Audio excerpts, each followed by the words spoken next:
This right here. Gold. It's like water after competition.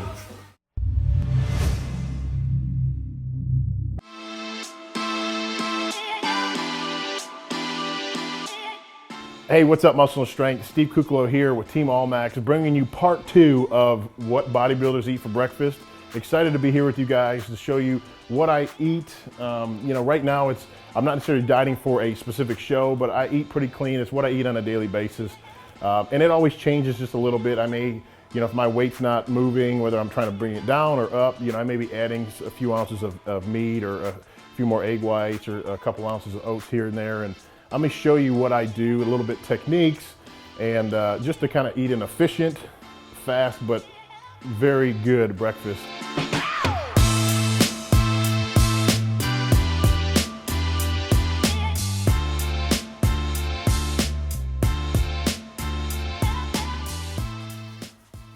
I'll pour about 3 to 4 ounces of oats by themselves.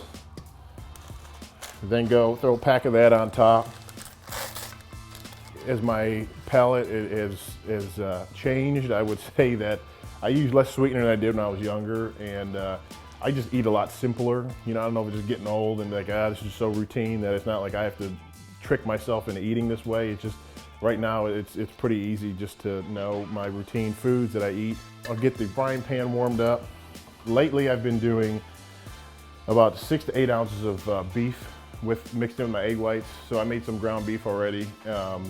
So then I just throw some ground beef in that, or I cut up some steak that I pre-cook. Because instead of cooking it every morning, if I'm in the morning, I'm kind of still half asleep.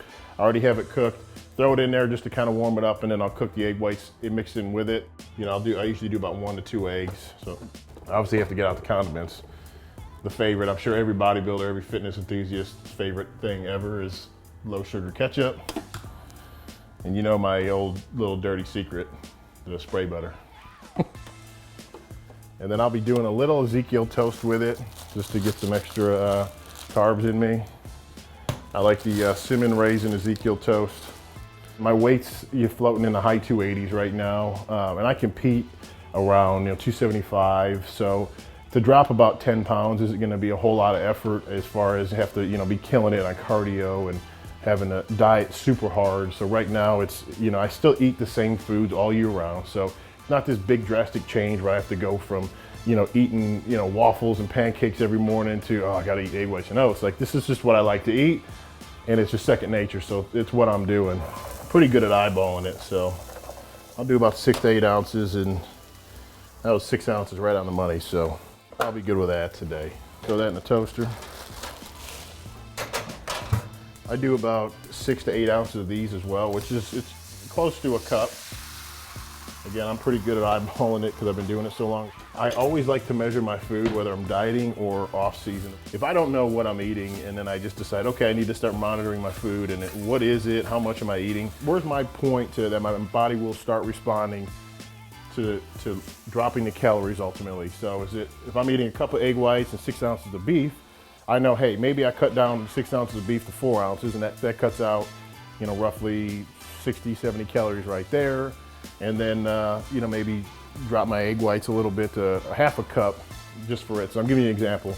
And that way, hey, breakfast, I'm down 150 calories just by knowing how much food I eat on a regular basis. I do hot water out of my little coffee maker for my oats. This is a quick way of doing it.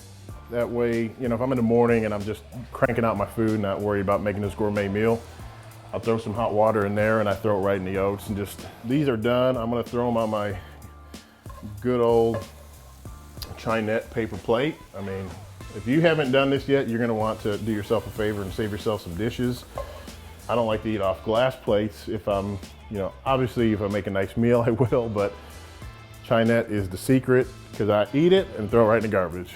My fats are lower, and that's pretty much what I've been doing the last year with George. Is he doesn't, he's not super high on fats, and we go a little bit higher on the carb, which is good.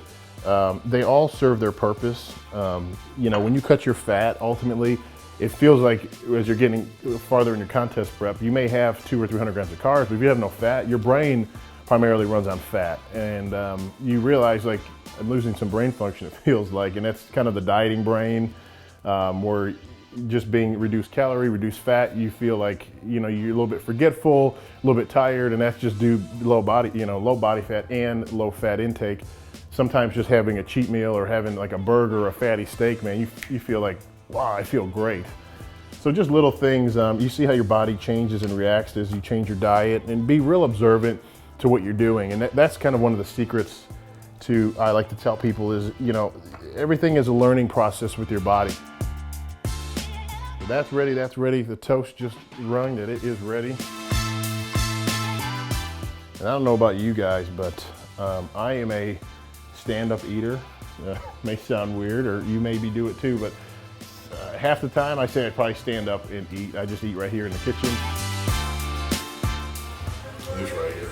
All right, guys, there it is. That's my breakfast. Make sure you guys subscribe below. Muscle and Strength, Steve Kuclo and Team ALLMAX. Check it out.